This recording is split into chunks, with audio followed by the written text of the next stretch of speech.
Welcome back, future educators, to the Classroom Compass podcast.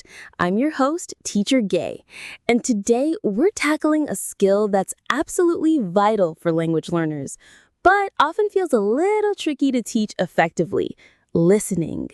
And to help us navigate this exciting terrain, we have a true veteran in the field joining us today, Mr. Ron.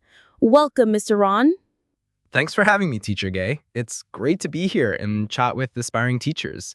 Listening is truly a cornerstone of language learning, and I'm excited to share some insights. We're thrilled to have you. Now, Mr. Ron, when we talk about teaching listening, especially with textual instructional materials, what's the very first concept that comes to your mind?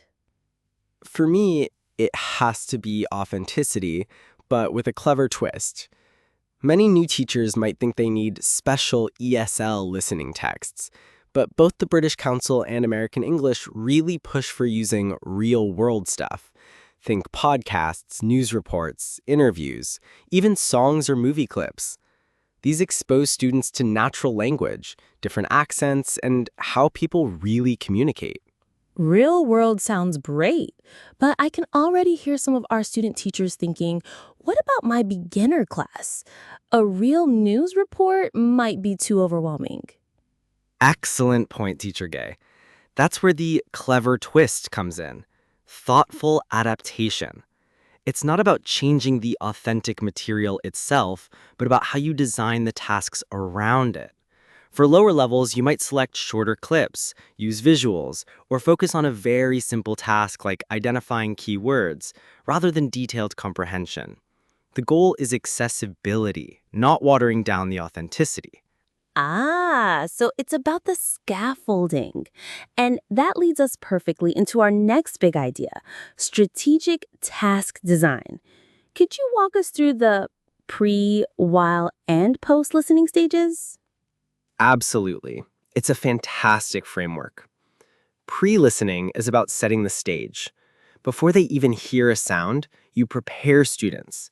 Activate their prior knowledge, like what do you already know about this topic? Provide context, like this is a conversation about travel, focusing on food. And crucially, pre-teach any essential vocabulary. This reduces their cognitive load during the actual listening, allowing them to focus on understanding, not just deciphering new words.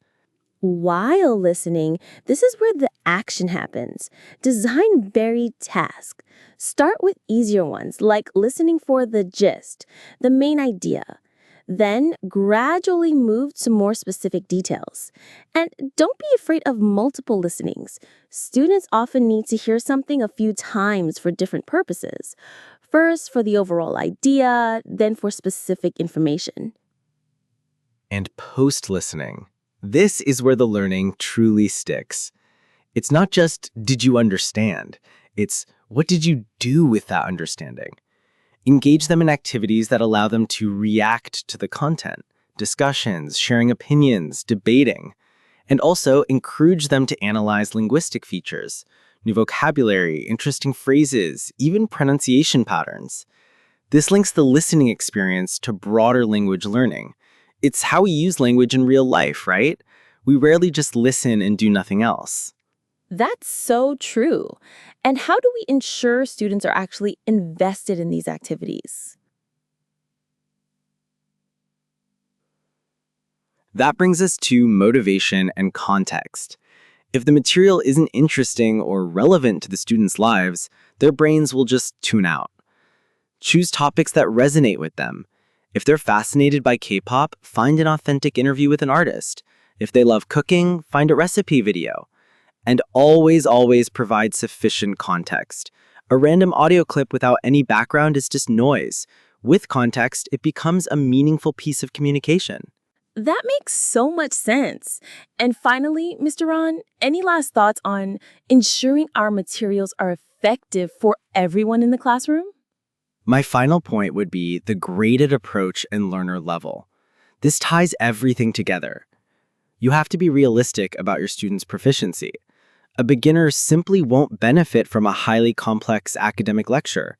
Select materials and design tasks that are challenging but achievable.